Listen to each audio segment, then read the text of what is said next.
Milton Videos. Ovo je Balkan.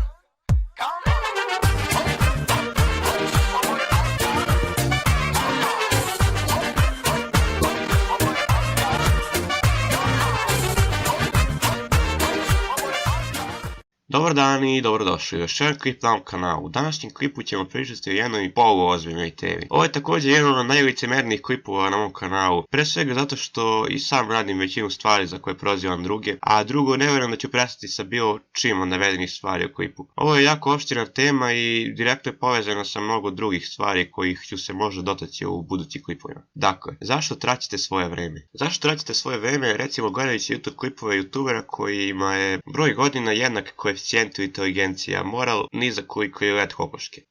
Ili zašto traćite vreme listajući Instagram storije i scrollajući kroz postove? Svjesni ste da nemate nikakve koristi radeći to. Mislim, ok je da pogledate story prijatelja, lajkujete sliku i to, ali i bez veze da to radite cijel dan kad god ugrabite priliku. Ali sad ovo se kosi sa nekim drugim stvarima. Recimo, to vreme koje ste potrošili gledajući storije prijatelja, lajkujući njihove slike, ste mogli recimo da potrošite da se uživo družite sa tim prijateljima ili da izađete negdje. Danas su vam u školi rekli da ćete za 7 dana imati test. Naravno, kao i svi prosječni đaci, ostavit ćeš učenje za posljednji dan. I došao je taj posljednji dan, dan pred test. Dolaziš škole, svestan si toga da imaš sutra test, ali sebi uporno odložiš učenje i sedaš za kompjuter da odigraš svoju omiljenu igricu. Završavaš sa igricom i pada ti na pamet da moraš da učiš. Ma neće sad, ima vremena.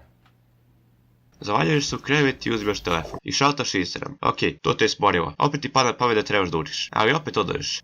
Ulaziš na YouTube i gledaš nove klipove tvojih omiljenih youtubera. A u međuvremenu je započela rasprava o jednoj od mnogobrojnih WhatsApp grupa u kojima se nalaziš. I naravno uključuješ se u nju jer se nešto kosi sa tvojim mišljenjem. I tako vi pišete u toj grupi dugi vremenski period i ne shvatite da je prošlo vreme bez veze. A umoran sam, probuđi se rano sutra i naučit ću. Nećeš. Ujutro te budi alarm, ali ne ignorišeš i nastaviš da spavaš.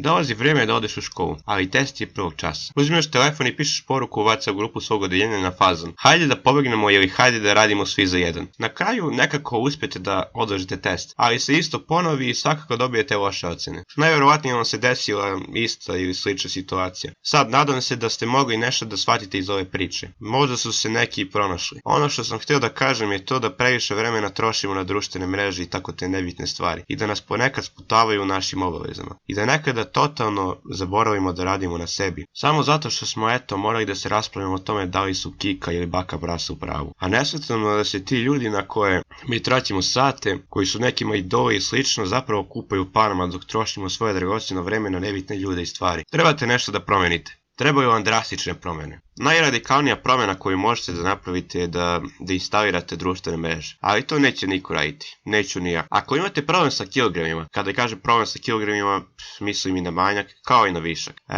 Krenite da trenirate nešto. Promenite iskreno. Možete da internet koristite u te svrhe, recimo, umjesto za gluposti. Vreme koje protraćite za dan na društvenim mrežama možete iskoristiti za trening. Ne ide vam škola, uradite nešto povodom toga. Imate vremena. Ide vam škola, proširite svoje znanje. Imate vremena. Nemojte da se ponašate kao da ćete zauvek da budete ovdje. Timer vam polako odbrojava. I nemojte vi mene pogrešno da shvatite. Ja sam među svojim prijateljima neko ko možda i najviše koristi socijalne mreže. Ali nađem vremena i za ostale stvari. Također po meni socijalne mreže su stvorene za ubijanje vremena. Slično kao igrice, s tim što su igrice otišle na drugu stranu i postale elektronski sportovi. A socijalne mreže su krenule da se zasnivaju na influencerima koji su na neki način stekli popularnost. Sada zarađuju objavljajući objave, to jest tako što im razne kompanije plaćaju za reklamiranje. Otišao sam sa teme.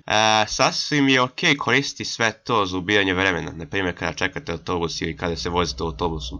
Ili kada čekate nekoga. Sve je to ok. Neću da kažem sada, pa možeš da čitaš knjigu. Tačno, možeš.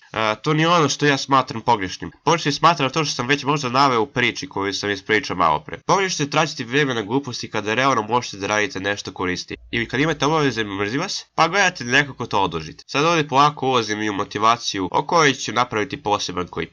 To je to što tiče ovog klipa. Postoji mogućnost da napravim još neki na ovu temu, jer sam se ovdje najviše dotakao društvenih mreža. Ignorisat ću komentare ili da mi neko uživo kaže nešto tipa: pa i ti to radiš, nisi kompetentan da pričaš o tome. Svako je kompetentan da priča o ispravnim stvarima. Toliko je mene danas, Pozdravko.